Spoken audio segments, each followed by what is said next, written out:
The 15th of July, and the center of Moscow has been blown up. In the center! In the center! Basically, a drone explosion just went off. Everyone slept through it. We don't even know yet which tower got hit. Donald Trump's missiles are striking Moscow City. Moscow has got blown up again. Heart of the capital complex, Moscow City. Donald Trump is sending Kamodavkas and JASSM to strike Moscow. I caught this on camera. The third phase of Operation Web has begun. Quiet, quiet, quiet. Are you filming? Yes, unbelievable. Whoa!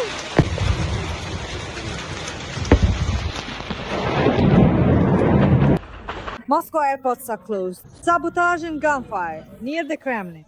Muscovites are in a panic. Evacuation has begun. What's happening? There are families and children there after work. The SBU is preparing new acts of sabotage on Russian territory. Moscow, St. Petersburg, get ready to evacuate. We'll discuss all this with Ruslan Kutaev right now. So, there was a missile strike. Breaking news, friends, the 15th of July and a new phase of the war. In the past 48 hours, Ukraine delivered devastating strikes. Pipelines in Khanty-Mansi Autonomous Okrug, explosions 3,000 kilometers from Moscow, and strikes on the Pacific and Black Sea fleets. Russia is losing, depots are being destroyed, airfields in Pskov and Borisogledsk, oil refineries are burning. But most importantly, thousands of drones are flying toward Moscow and St. Petersburg, and Donald Trump has decided to provide Ukraine with JASSM missiles, American missiles, that will strike Moscow and St. Petersburg with a range of 1,000 kilometers. And that's incredibly powerful. Moreover, he made a statement that within 50 days, he is ready to impose hellish sanctions against Russia. Let's discuss all this with the president of the Assembly of the Peoples of the Caucasus, Ruslan Kutaev. Ruslan Mukhomedovich, welcome. Dasha, hello to you. Greet our esteemed viewers. Ruslan Mukhomedovich, a new phase of war, 1,000 drones flying toward Moscow and St. Petersburg, American JASSM missiles ready for deployment. What do you think? I want to remind you of Zelensky's remarkable article from back in the day when he said, I warn both America and European countries, in modern life, in modern warfare, it is not people who win, but technology that wins. And Ukraine did just that, because at the time, then Commander Zelensky laid that groundwork. The Ukrainian authorities both understood and listened, and I think without a doubt, so did Europe. And these very drone technologies, Ukraine has made significant and notable progress in them. I always say this with pleasure. The engineering ingenuity of Ukrainian scientists is so great that now they easily fly beyond the Ural Mountains, they strike, they inflict damage, and they do this on a massive scale. That's right, as you said, they can reach St. Petersburg, Moscow, and any military targets. Unlike the Russians, Ukrainians strike specifically at strategic targets, military targets, or at worst, targets of a semi-military nature. And in this regard, Ukraine has now made significant progress. Putin, in his behavior, such brazen behavior, not only ignores Trump, but is actually quite mocking towards him. Especially Putin's propagandists, who have started acting this way. Finally, it got through to Trump. At last, someone in his inner circle managed to tell him, to show him that in Moscow they're mocking him. And he started to make some moves. God willing, he keeps it up. And now, America, first of all, what they had stopped, they've resumed, and now they're getting ready. You're right, long-range missiles will be able to reach, and it won't just be drones anymore, missiles will be able to reach both Moscow and St. Petersburg, as well as targets that until now have been out of Ukraine's reach. That's good news. That's very good news because with this, Ukraine is making fresh new emphasis that the war will have its turning point. And we have another piece of news as well.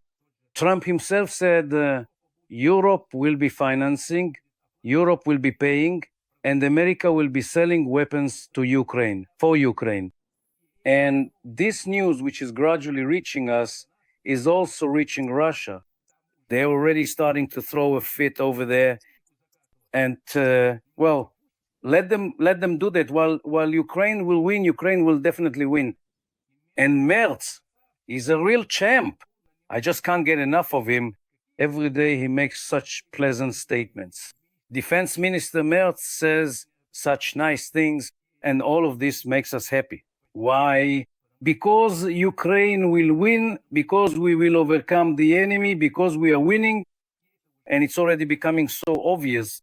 For me, it was always obvious that never under any circumstances would Russia defeat Ukraine. These are such good news, Dasha, and we're happy and we understand that everything is turning out much better than they thought in Russia. Ruslan Kutaev, what do 1,000-kilometer range JASSM missiles mean, first and foremost, for Putin? And how will Russian war correspondents and propagandists react to this? You know, if you think in Russian terms, they'll say they'll shoot there, strike the Kremlin, the State Duma. No.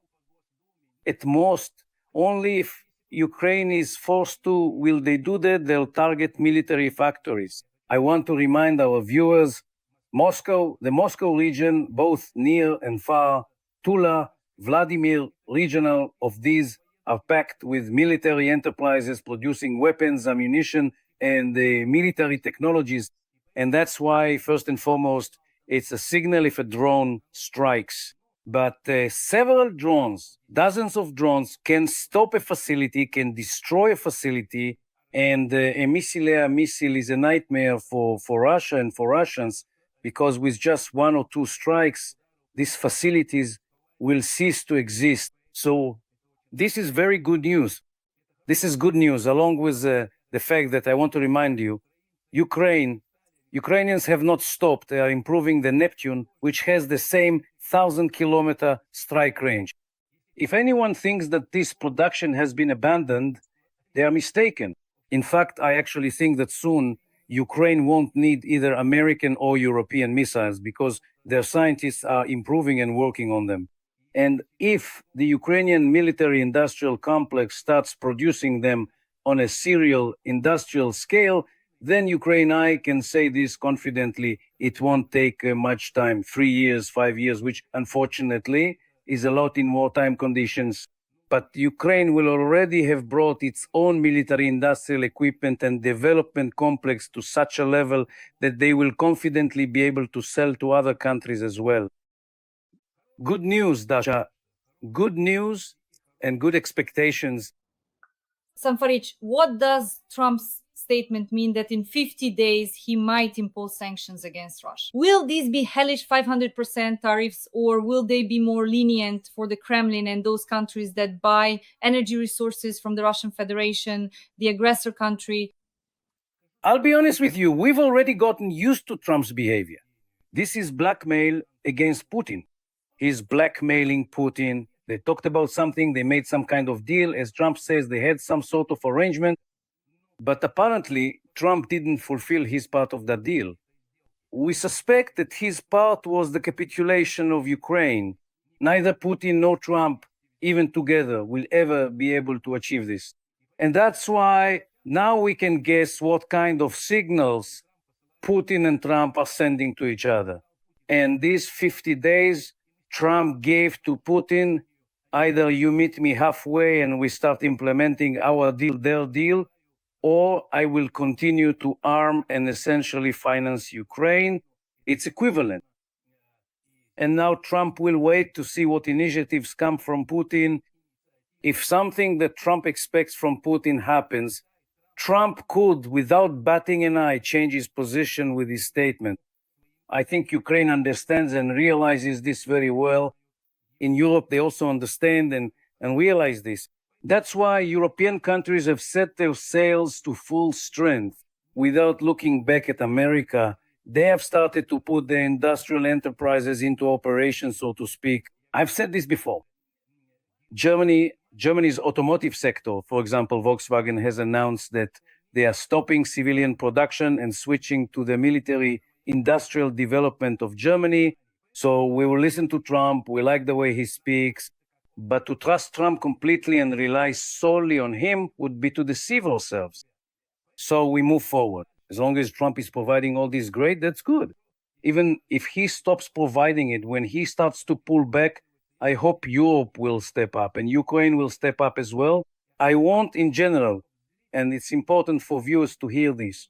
Lately, dear viewers, Ukraine doesn't just want shells and ammunition, they want to develop their industry, their military industry.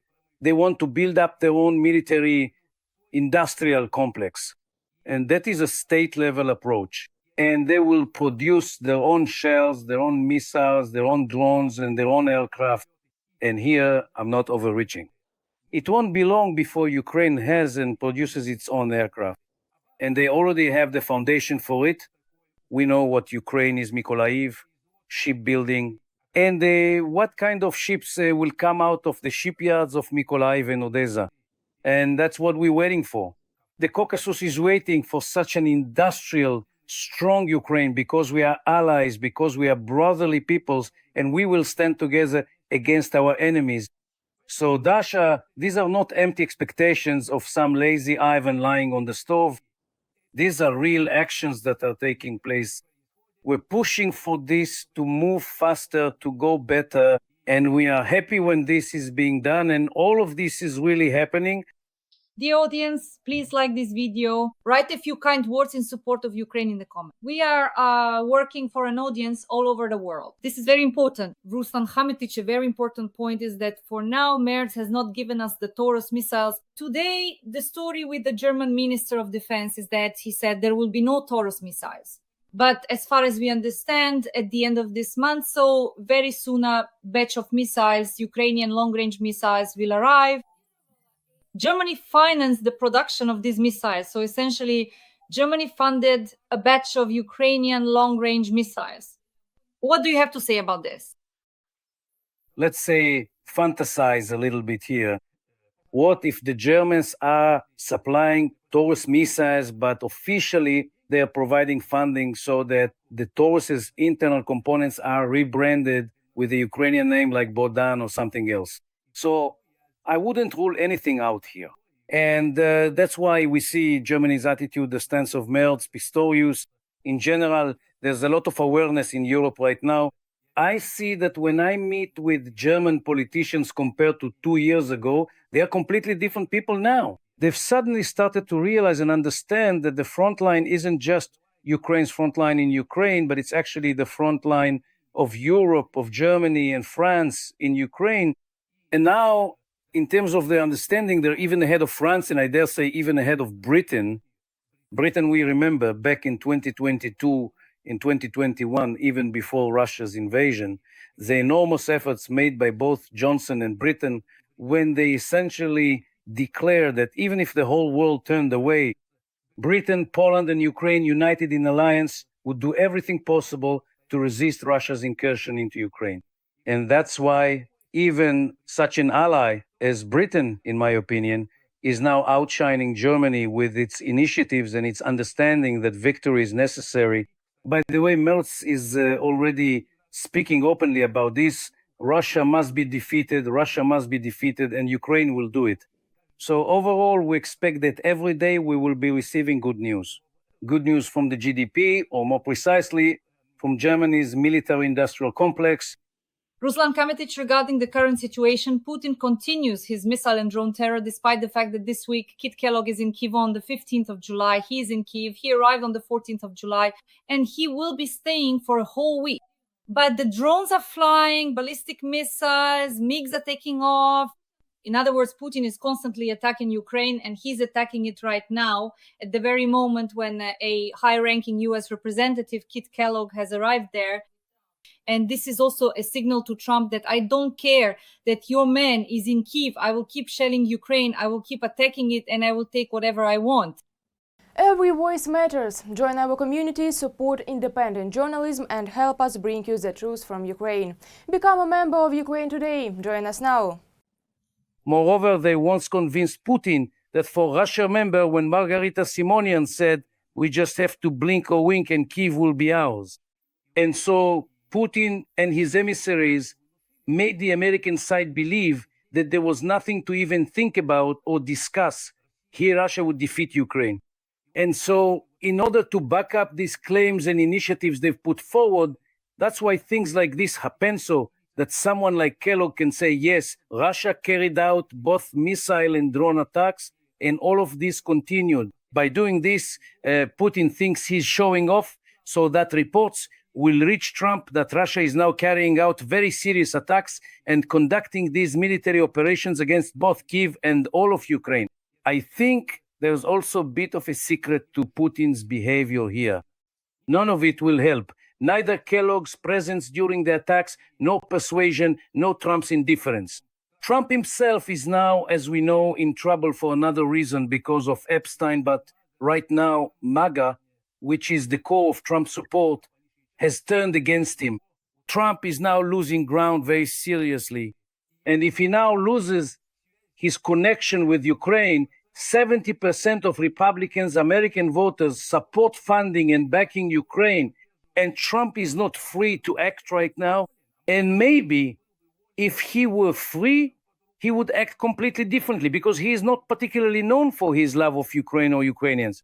And that's why we need to understand that it is the voters, the mood of Americans, including a large part of, let's say, the Reagan wing of the Republicans who support Ukraine. And that's why we have the situation we have now.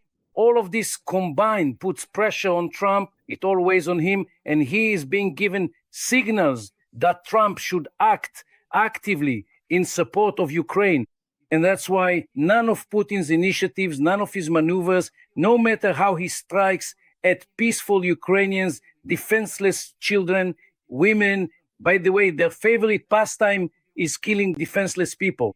We know from the two wars in Chechnya that they kill the most defenseless. They fire at markets, they fire at hospitals, at mosques, at maternity wards. They think that by doing this, they will cause panic back then among Chechens, now among Ukrainians, and that the Ukrainian population will rise up, stage some kind of Maidan, and demand that Zelensky stop the war. There's one thing they don't understand. On the contrary, it is precisely because of their actions that contempt and hatred toward Putin and the Russians are growing. Now Ukrainians will fight to the last person without hesitation, but they will never accept this invasion by Putin and his ideology of Russian Nazism.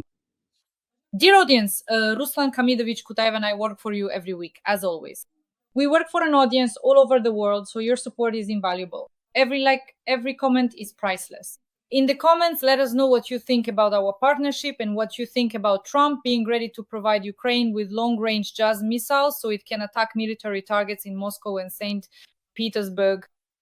And now I can't help but ask you, if Europe adopts a new 18th package of sanctions, lowers the price of oil to $45 per barrel, and if Trump within 50 days, which means definitely before September, opposes sanctions, or rather, if the Senate imposes secondary sanctions against Russia, could this shake the Kremlin regime, Ruslan Kamidovich? Or will none of this matter to Putin from an economic or military standpoint, because for him, waging war against Ukraine means political survival? These are serious sanctions. If the Senate is ready. Before we talked about 80 people. Now there are 85 supporters. And let me remind you, there are only 100 people in the Senate. And that's why this is a very significant number. The Senate is ready to support Ukraine. The Senate is indeed imposing very aggressive sanctions. They are considered aggressive because they will target buyers of Russian oil, specifically the buyers. And who are the buyers? They are China and India. It won't be profitable for them because with these sanctions, it will be better for them to buy Iranian, Saudi, or any other oil since their losses will be significant.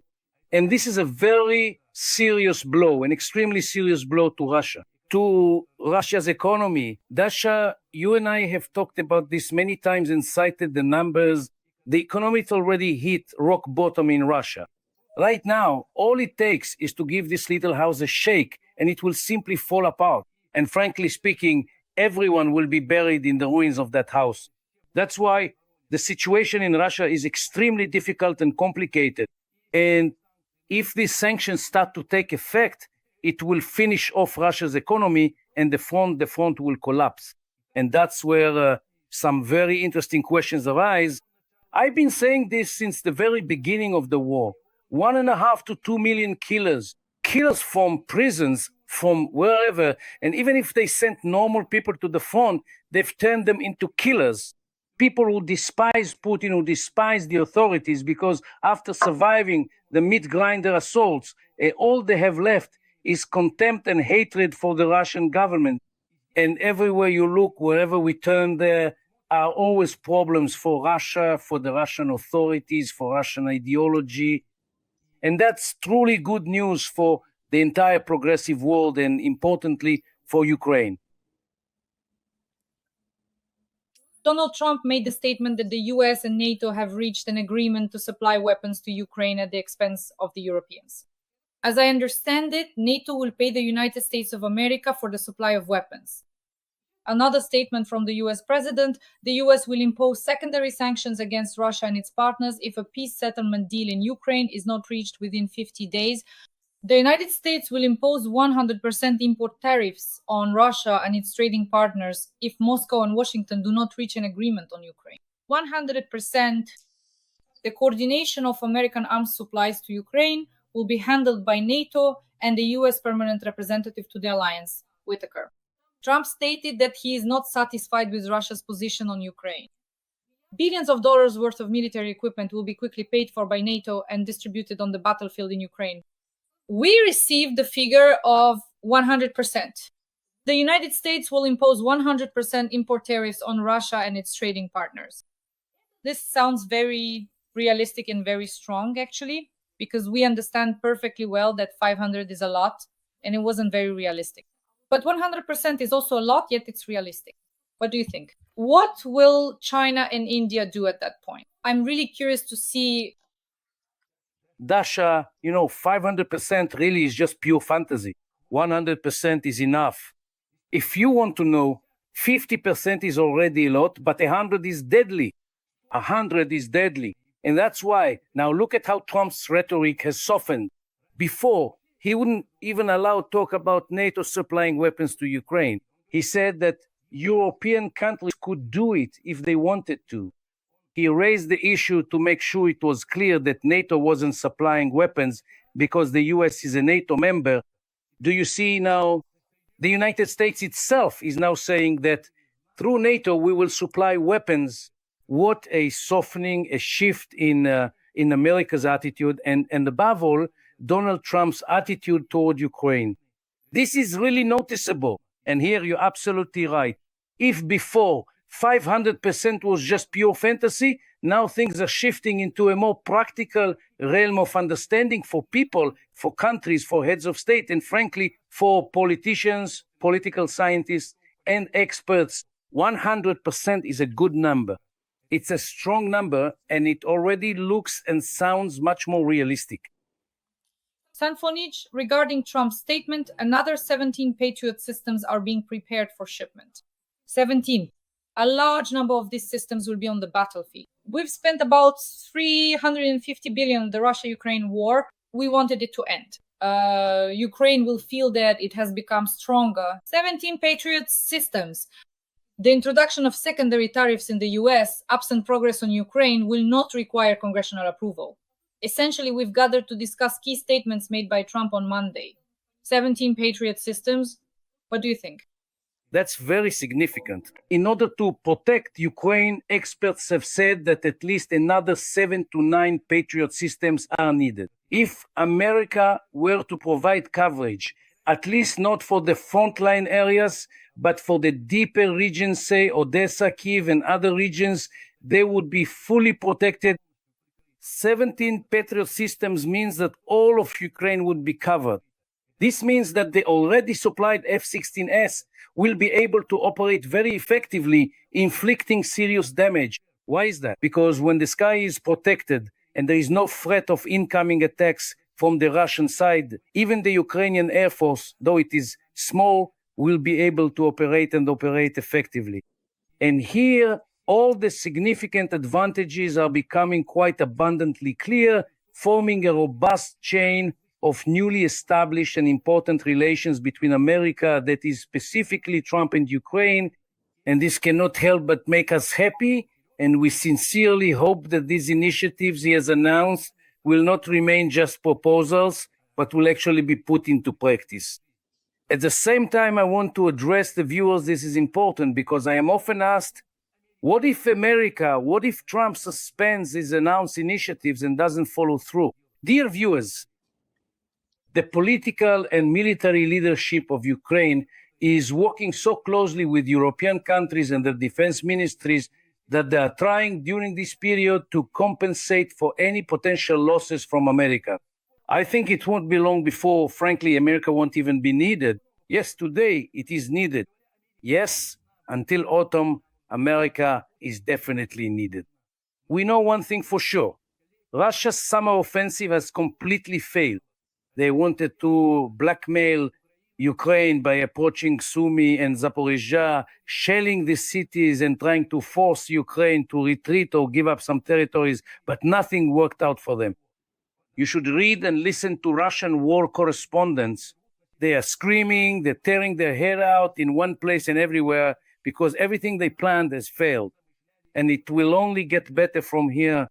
Autumn, I have always said, even a year ago, autumn, September, October of 2025, when Russia will have to fully admit that they can't do anything at that point.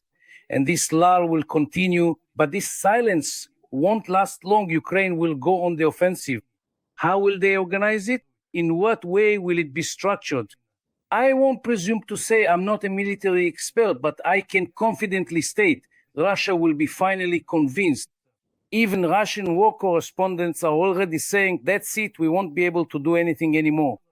And Ukraine with new technologies, new supplies, longer range missiles, planes, aviation. Ukraine has enough control of the skies. If Ukraine's skies had been closed off with air defense systems, missile defense, and aircraft, Ukraine would have won long ago, and there would be peace on Ukrainian soil. We are waiting for this. And these are not empty expectations. This is a clear and consistently pursued course of action by the Ukrainian political and military leadership, which shows that they know where to go and they are leading Ukraine and Ukrainians in the right direction toward victory, toward Ukraine's victory over Russia. Ruslan Kutaev, to wrap up, a few more quotes from Trump's major statements on Monday, the 14th of July. Trump had an epiphany. I hung up the phone, said it was a great conversation, and then missiles started flying at Kyiv. Conversations don't matter, Trump stated. Trump also said that Putin would not deceive him. And when the conversations end, actions begin. Then the reporter made a statement. If Putin continues to escalate, how far are you willing to go in response? Trump, in what? How far are you willing to go in response if Putin intensifies his missile and drone attacks on Ukraine? Trump. Don't ask me such questions.